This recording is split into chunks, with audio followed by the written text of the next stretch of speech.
G'day guys, welcome back. Right, well, I could be up on a hill this morning beating pheasants. I could be in town shopping for a small fishing rod, but I've got a lot of chores to do. Among them is splitting some wood, getting wood in. It's about -5 here this morning, and stacking the rest, or at least some of it, so that the driveway's clear. So what I thought we'd do is we'd take out some splitting tools, take out some stoves. We'll have a few billies of tea out there, and generally hang out and get some productive work done. But first of all, got to get dressed. Got to move the dehumidifier out into the back out into the conservatory, fire up the heated rail, put some laundry on, sort of basically get your stuff together in the morning, because you only get a couple of days a week, don't you, when you work. All right, I'll bring you back soon. Okay, guys, priorities.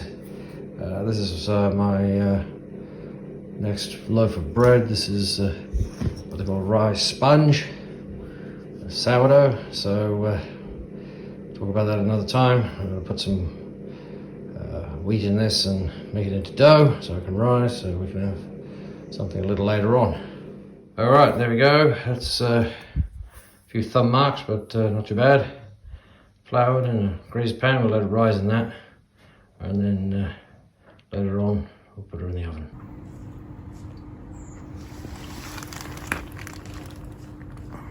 All right, so we're priming, just priming the Juwel. Get the first pot of tea on. What do I do with a pot of tea? Of course, the old Juwel should be perfectly suited for these conditions. It was originally developed as an alpine stove, so on which I'm convinced that the Sphere 123 was based, because this was out 20 years before the Sphere 123. So we'll get this warmed up now and see how we go. Okay, so we've got a double prime. So now.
Alright guys, so I'm going to wrap this up now. I'm going to get down to tin tacks here, and I don't have a cameraman, don't even have a proper camera, never mind.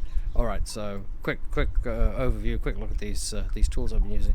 This I think is the Cold Steel Trailhawk. I've had this for some time. I'd kind of written it off until Montana Woods Runner, well, I don't think he makes videos anymore, but he's a good guy, and we've been back and forth. I've been commenting on some of his older videos, and he had one of these. I think he dressed the eye and one thing or another, and I thought, well, you know, I'll take the advice. So I did, and as I say, I got it out of the shed. I put a bit more of an edge on it. I'm not a great axe sharpener, to be honest, and as you can see, it'll split rounds. I'd like a bit more here. And it's very, very light, which is good, I guess. Reading accounts of Hudson Bay and places like that in their heyday, I think the axes and the hatches that they traded were heavier. But nevertheless, if it works, it works. And certainly today, I think I've demonstrated that it works. Mask is, well, it's going to be a recurring theme today. It's a bit piss weak, to be honest. I mean, it does the job, and actually of the three of them, it's probably the best of them, but you know, you could do better than that. I mean, but anyway, there we are. So trail hawk, like that. I'll be using more of it. Then we went to this monstrosity, this beast. This is the Barebones Pulaski. I know the health and safety aficionados will say you should mask the chipping tool when you're using the axe, but frankly the masks just aren't up to it. They just end up flying off and you never find it again. So and as you can see, it doesn't need that much effort. That's a theme I find with wood splitting. As you see people flaying away, axe way over the back of their head somewhere, and it's just not necessary. You know, you just got to find that sweet spot.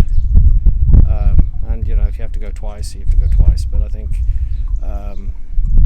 you know, if you conserve energy, I'm living proof of conservation of energy. Anyway, this thing is heavy. The Alaskan Bushman put me onto this. I watched a few of his videos. He's got a good review of this. It's a hell of a tool. I haven't used this yet, but I will do in due course. It's for what is essentially a grubbing tool. It is a very interesting blade profile. I don't think it doesn't look to me like a cutting tool, more of a splitting tool, and it certainly does that. But we'll give it some exercise as time goes on and see how it goes. It's very non-traditional. It's got a threaded rod that runs the length of the ash helve, and it bolts up at the end here. So you've got a sort of counterweight at this end. I like it. Need to use it some more, but yeah, I think the Alaskan Bushman was onto something when he highlighted this tool. It's something else. They do some sort of axe hatchet thing, which I'm quite tempted by, but I'll have a look before I jump. And then finally, this is the 800-gram axe from Bison. Very old-fashioned, sort of traditional head. It's got the horseshoe emblem on it. I don't know what that's meant to designate. It's like good luck with it, I guess. Good luck with keeping the mask on, because the mask will go on without actually undoing it, which means the mask will come off without undoing it. I mean, how useless is that? Made in Germany, hickory handle, I think. Not a bad helve. Not a bad tool. But again, I'm going to have to use this some more. Profile is, again, probably more splitting than it is cutting. Not that expensive, as I recall, but certainly not in the class of Grantsville's Brooks. Not even close, which is disappointing because you expect better, but never mind. That said, it does the job, and if a tool does the job, what more can a man ask, eh? Right, so that's it. We've had a cup of tea, bit of bread, bit of hummus. It's that time of year. Hummus is definitely on the menu right up to Christmas. After Christmas, I might do a couple of cooking episodes. I've got some venison. I managed to procure some mutton, which is really rare in Britain these days. Plan to do an 18th century boiled mutton. That's something coming up. And I've got a few knives to show you, which you've all seen before, but which I'm not happy with, and I've decided that I'm going to modify them and rehandle them, or alternatively make a complete mess of them, but we'll see how that goes. So stay tuned, I guess. In the meantime, till we meet again, this is Steve from Fading Margins, wishing you all health, happiness, and every blessing, and I'll catch you on the next one. Bye for now.